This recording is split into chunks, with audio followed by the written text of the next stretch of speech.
Napansin nyo ba na down ang YouTube ngayon? Hindi naglo-load ang homepage o kaya naman may error. Don't worry, hindi lang ikaw ang may problema. Ngayong araw, maraming users sa iba't ibang bansa ang nag-report na hindi gumagana ang YouTube app at website.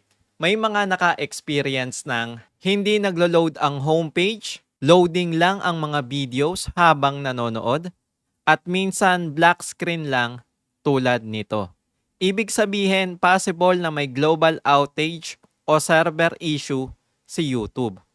Usually, ang ganitong problema ay nangyayari dahil sa server maintenance o internal error, technical glitch sa system at network infrastructure problem.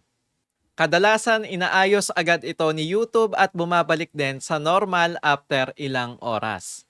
So, ang pinakamaganda nating gawin ay mag-antay. So, nabasa ko to sa Reddit, February 17, February 18. Marami ngayon na down ang YouTube sa iba't ibang bansa.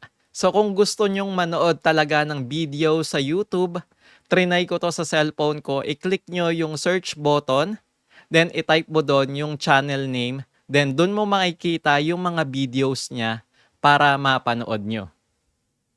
So comment down below kung down din ba ang YouTube sa cellphone nyo. And don't forget to like and subscribe sa Pinoy Creators.